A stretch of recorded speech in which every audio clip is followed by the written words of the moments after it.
Aniline की reaction NaNO2 और HCl के साथ करवाओ हीट की प्रेजेंस में, तो क्या होगा, NH2 ग्रुप OH में कन्वर्ट हो जाता है। इससे रिएजेंट के वर्क भी आपको याद रहेंगे, ठीक है। तो फिनोल आ गया। अब फिनोल की रिएक्शन NaOH CO2 और एसिडिक मीडियम में करवाते हैं, तो ये कोल्बे रिएक्शन हो जाएगी, यानी सैलिसिलिक एसिड का फॉर्मेशन हो जाएगा, ठीक है। COOH ग्रुप बन गया, नेम रिएक्शन है, कोल्बेज नेम रिएक्शन है ना। अब इसकी रिएक्शन NaOH और CaO के साथ में करवाओगे, यानी सोडा लाइम डिकार्बोक्सिलेशन होगा, COOH ग्रुप रिमूव हो जाता है, तो फिनोल फॉर्म हो गया वापस। अब फिनोल की रिएक्शन आप CHCl3 और NaOH की प्रेजेंस में करवाओ। CHCl3 और NaOH किसका रिएजेंट है, राइमर टीमान रिएक्शन का। और राइमर टीमान में क्या होता है कि फिनोल है, उसके ऑर्थो पोजीशन पे CHO ग्रुप आ जाता है, यानी ये बन गया तुम्हारे पास सैलिसिलिक एल्डिहाइड, ठीक है। अब इसकी जिंक डस्ट के साथ रिएक्शन करवाओ। जिंक डस्ट के साथ रिएक्शन होती है ना फिनोल की, तो वो बेंजीन में कन्वर्ट हो जाता है, यानी OH ग्रुप हट जाता है, तो OH ग्रुप हट गया। अब ये एल्डिहाइड आ गया। अब इसको कार्बोक्सिलिक एसिड में कन्वर्ट करना है, यानी ऑक्सीडेशन करना है, तो कौन सा रिएजेंट डालें बताओ, फेलिंग डालें या टोलेंट डालें। तो यहाँ पे रिएक्शन में अपन टोलेंट रिएजेंट डालेंगे, ठीक है। अब बताना आपको कि फेलिंग क्यों नहीं डाला मैंने, ये टोलेंट रिएजेंट यहाँ पे डाल देंगे, तो इसका ऑक्सीडेशन हो गया कार्बोक्सिलिक एसिड में। अब कार्बोक्सिलिक एसिड में देखो NH3 और हीट के साथ में रिएक्शन करवा दें तो अमाइड का फॉर्मेशन होता है, तो ये CONH2 का फॉर्मेशन हो गया। अब देखो CONH2 इसकी Br2KOH किसका रिएजेंट है, तापमान ब्रोमाइड डिग्रेडेशन का, यानी CO यहाँ से निकल जाएगा, ठीक है। तो वापिस ही एनिलीन का फॉर्मेशन हो गया। अब फर्दर अपन कार्बोक्सिलिक एसिड पे आ जाते हैं। इसकी NaOH और CaO के साथ रिएक्शन करवाएंगे तो सोडा लाइम डिकार्बोक्सिलेशन, ये COOH ग्रुप निकल जाएगा। अब रिडक्टिव ओजोनोलिसिस करवा दें O3 जिंक के साथ में, तो क्या हो जाएगा, देखो डबल बॉन्ड की जगह से टूट जाएगा बेंजीन और 3 मॉलिक्यूल ग्लाइकोजल के दे देगा अपने को, ठीक है, ये ऐसे CH2 इसकी क्लिमेंशन रिडक्शन करवा दिया अपन, जिंक अमलगम। लेकिन याद रखना क्लिमेंशन में एसिडिक मीडियम होता है। अब क्लिमेंशन होगा तो क्या होगा, कार्बोनिल कंपाउंड को सीधा एल्केन में कन्वर्ट कर दिया जाता है, तो इसको किस में कन्वर्ट कर दिया गया, एल्केन में कन्वर्ट कर दिया। ये समझ में आया, ओके। अब देखो और देखते हैं।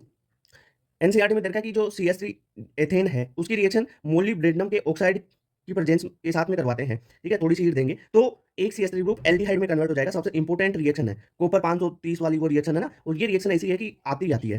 तो यहाँ पे मोलिब्डेनम का ऑक्साइड याद रखना है, MO2O3, और किसको किस में कन्वर्ट करना है ये याद रखना है। अब इसकी रिएक्शन देखो मैंने करवा दी NaOH के साथ में, NaOH के साथ में करवा दी, तो एल्डोल कंडेंसेशन नहीं करवाई मैंने, एल्डोल प्रोडक्ट बनाया, ठीक है। कंडेंसेशन के लिए हीट वगैरह और भी चीजें देनी पड़ेगी, मैंने ओनली सिंपल NaOH डाला है, तो एल्डोल प्रोडक्ट बन गया। कैसे बनाओगे, सिंपल तरीका है, देखो एक तो आपको मैकेनिज्म आती है तो उसे बना लो, वरना देखो H यहाँ ये बॉन्ड तोड़ के और CH2 CHO यहाँ पे जोड़ दोगे आप, सिंपल सी चीज है,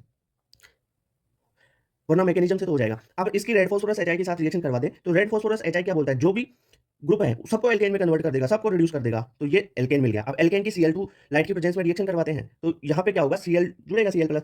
अब कहाँ पे जुड़ेगा, यहाँ पे जुड़ेगा या यहाँ पे जुड़ेगा, तो मेजर प्रोडक्ट बनाना है, यहाँ पे जुड़ेगा तो 2 डिग्री रहेगा, यानी मेजर प्रोडक्ट बनना चाहिए, तो मेजर प्रोडक्ट बन गया। अब इसकी एल्कोहलिक KOH के साथ में रिएक्शन करवा दो तो एलिमिनेशन रिएक्शन हो जाएगी, यहाँ से Cl यहाँ से H, HCl निकल जाएगा, ये एलिमिनेट हो गया, डबल बॉन्ड का फॉर्मेशन हो जाएगा। अब देखो इसकी O3 और जिंक के साथ रिडक्टिव ओजोनोलाइसिस करवा दो, तो इस बॉन्ड को तोड़ोगे, यहाँ पे ऑक्सीजन दे दो, यहाँ पे ऑक्सीजन दे दो, यानी CH3CHO एल्डिहाइड फॉर्म हो गया। अब इस एल्डिहाइड का मैं क्लोरोफॉर्म टेस्ट करवा दूं, यानी Cl2NaOH के साथ में रिएक्शन करवा दूं तो क्लोरोफॉर्म टेस्ट हो जाएगा। अब क्लोरोफॉर्म टेस्ट में क्या होगा कि ये आप जानते हो कि CHCl3 का फॉर्म हो जाता है, CHX3 फॉर्म हो जाता है, तो ये CHCl3 फॉर्म हो जाएगा। क्लियर बात, ओके सर। कहाँ से होगा, ये जो इसके पहले तीनों हाइड्रोजन है वो Cl में कन्वर्ट होंगे, फिर NaOH के साथ में रिएक्शन करेगा तो NaOH से H यहाँ पे जुड़ जाएगा, CHCl3 फॉर्म हो जाएगा। अब इसकी देखो मैं एनिलीन और बेसिक मीडियम में रिएक्शन करवा देता हूँ, एनिलीन और बेसिक मीडियम में रिएक्शन करवाऊंगा तो कार्बल एमाइन टेस्ट हो जाएगा। ये कार्बल एमाइन टेस्ट है, यानी आपको NC का फॉर्मेशन करके देता है, आइसोसाइनाइड का फॉर्मेशन करके देता है। अब ये आइसोसाइनाइड है, ये बन गया, कैसे बना, देखो CHCl3 की रिएक्शन एनिलीन से करवाई तब, ठीक है, बेसिक मीडियम में, नेम रिएक्शन है कार्बल एमाइन टेस्ट, ओके।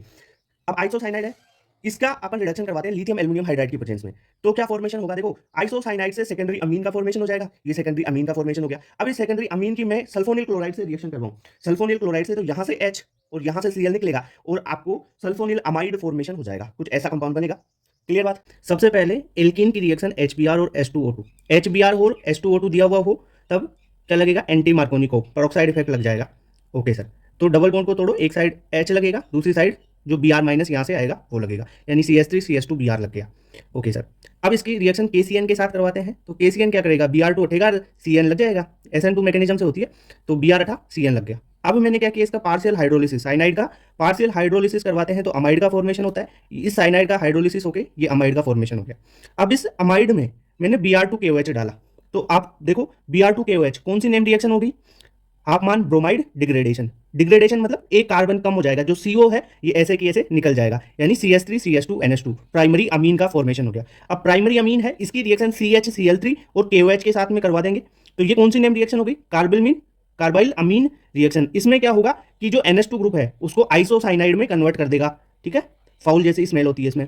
अब ये आइसोसाइनाइड है, आइसोसाइनाइड का बहुत बच्चे पूछ रहे थे कि सर इसका रिडक्शन कैसे होगा, लिथियम एल्युमिनियम हाइड्राइड की प्रेजेंस में रिडक्शन करवाते हैं तो सेकेंडरी अमीन का फॉर्मेशन हो जाता है, यानी जो N है इसके पास में CH सी है ये CH3 में कन्वर्ट हो गया, रिडक्शन हो गया ना, ठीक है। अब सबसे इंपॉर्टेंट रिएक्शन है HNO2 के साथ में, सेकेंडरी अमीन की HNO2 के साथ में रिएक्शन करवाते हैं तो नाइट्रोसामीन बनता है। अब कैसे, देखो जो HNO2 है ये नाइट्रोजन है, यहां से H लेगा, H रिमूव होगा और NO लग जाएगा, N double bond O।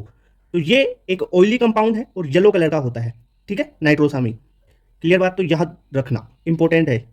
Reaction में और देख लेते हैं अपन, जैसे अपन ने ये एल्कीन ली थी, एल्कोहलिक KOH NaNH2 डाल दें तो भाई वापस एलिमिनेशन हो जाएगा, ठीक है, या सिंगल NaNH2 भी हो ना तो भी एलिमिनेशन हो जाएगा। एलिमिनेशन फेवर होगा तो क्या होगा, डबल से ट्रिपल बॉन्ड का फॉर्मेशन। अब ट्रिपल बॉन्ड बन गया, इसकी बहुत इंपॉर्टेंट रिएक्शन है, सबको याद होती है कि रेड हॉट ट्यूब में डाल देते हैं, आयरन की ट्यूब में, तो ये बेंजीन में कन्वर्ट हो जाएगा। अब बेंजीन की रिएक्शन CH3Cl और एनहाइड्रस AlCl3 की प्रेजेंस में करवा दूं तो ये Cl AlCl4 के साथ में हो जाएगा, यहाँ से CH3+ जनरेट होगा जो इस पे लग जाएगा, तो ये टोलुइन बन गई। अब टोलुइन की रिएक्शन एन ब्रोमोसक्सेनामाइड के साथ में करवा देता हूं, देखो इंपॉर्टेंट रिएक्शन है, याद होनी चाहिए। तो NBS क्या करता है, एलाइलिक या बेंजाइलिक पोजीशन पे, एलाइलिक हो या बेंजाइलिक पोजीशन पे ब्रोमीन लगा देता है, तो इसकी बेंजाइलिक पोजीशन ये, यहां से हाइड्रोजन हटेगा, Br लग जाएगा। अब इसकी रिएक्शन AgCN के साथ में करवाता हूं या इसकी रिएक्शन KCN के साथ में करवाता हूं, ध्यान रखना AgCN के साथ में तो नाइट्रोजन से बॉन्डिंग होगी और KCN के साथ में कार्बन से बॉन्डिंग होगी।